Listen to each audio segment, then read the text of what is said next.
ஆண்டவரும் இரட்சகருமாகிய இயேசு கிறிஸ்துவின் இனிய நாமத்தில் உங்கள் யாவருக்கும் அன்பின் வாழ்த்துக்களை தெரிவித்துக் கொள்கிறேன். அருமையான தேவ பிள்ளைகளே, புதிய நாள் புதிய நம்பிக்கை தின தியானத்தின் மூலமாய் இந்த நாளில் கூட உங்களை சந்திப்பதில் நான் மிகுந்த மகிழ்ச்சி அடைகிறேன். அல்லேலூயா. இன்றைக்கு கூட கர்த்தர் நமக்கு கொடுக்கிற வார்த்தை என்ன?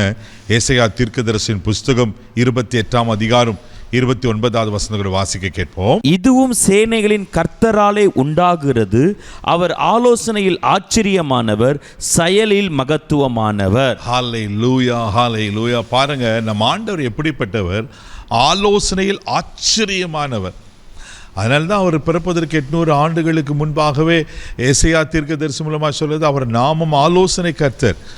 அவருடைய ஆலோசனைகளை நம்ம கிரகிக்க பார்க்கவே முடியாது. ஆச்சரியமான காரியங்கள். ஆமென். அது மாத்திரம் இல்லாமல் அவர் செயலில் மகத்துவமானவரா. அப்படின்னா அவர் செய்கிற காரியங்கள் விவரிக்க முடியாது. அவ்வளோ மகிமை நிறைந்ததா, அவ்வளோ மகத்துவமானதா, அவ்வளோ விவரிக்க முடியாததா இருக்கிறது. இந்த உலகங்களை படைத்ததை பாருங்கள், தெய்வ பிள்ளைகளை, அவருடைய சிருஷ்டிப்புகள், அவருடைய கரத்தின் கிரியைகள் எல்லாம் அவருடைய மகத்துவங்களை பார்க்கும்போது எவ்வளோ பயங்கரமாக இருக்குல்ல. அவர் யாருங்க? செயல்கள் மகத்துவமானவரா. சங்கீதம் புஸ்தகம் 86:10 கூட என்ன சொல்லுதுன்னா, ரொம்ப அழகாக சொல்லப்பட்டிருக்கு. வாசிக்க கேட்போம். தேவரீர் மகத்துவம் உள்ளவரும் அதிசயங்களை செய்கிறவருமாய் இருக்கிறீர், நீர் ஒருவரே தேவன். ஆமென். தேவரீர் மகத்துவம் உள்ளவரும் அதிசயங்களை செய்கிற தேவனுமாய் இருக்கிறீர், நீர் ஒருவர் தான் தேவன். உங்களால் மாத்திரம் தான் அதிசயங்களை செய்ய முடியும் ஆண்டவரே. பாருங்கள்ல, சங்கீதக்காரன் எவ்வளோ அழகாக சொல்கிறா பாருங்க. அவருடைய மகத்துவங்களை நீங்கள் பார்த்தீங்கன்னா உங்களுக்கு ஆச்சரியமாக இருக்கும். அவர் மகத்துவத்திலிருந்து வெளிப்படுகிறது தான் அதிசயங்கள். தேவ பிள்ளையில் உங்கள் வாழ்க்கையில் என்ன அற்புத அடையாளம் வேணும், அதிசயங்கள் வேணும், அவருடைய மகத்துவம் இன்னும் மாறி போகலை. அவருடைய மகிமை, அவருடைய கெப்பாசிட்டி, அவருடைய கொடுத்த வல்லமை இன்னும் மாறி போகலை.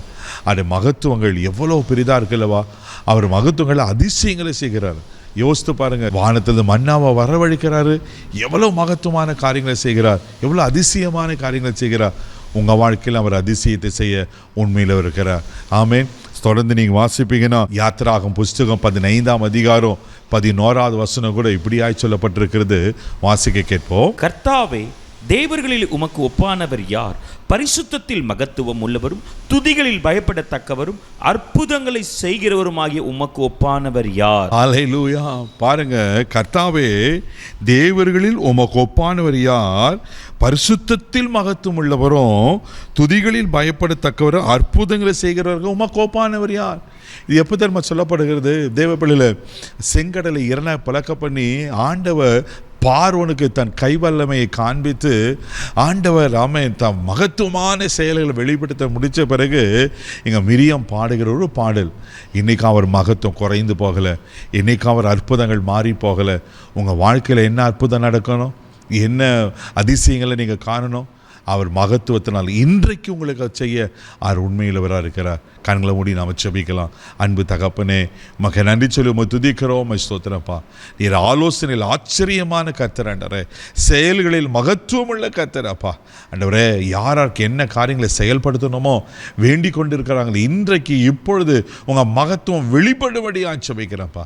அன்றைக்கு செங்கடலையே 2 பிளக்க பண்ணுவீங்கன்னா இன்னைக்கு ஏசப்பா, ஆமென் நன்றே, உங்கள் அற்புதங்களை வெளிப்படுத்துவீராக, உங்கள் மகத்துவங்களை காண பண்ணும்படியாக நாங்கள் ஜெபிக்கிறோம். இந்த நாள் முழுதும் கரம் பிடித்து நடத்தும், உங்கள் தெய்வீக பாதுகாப்பு போடுகிற எல்லா தீங்குக்கு விலைக்கு காத்துக்கணும்.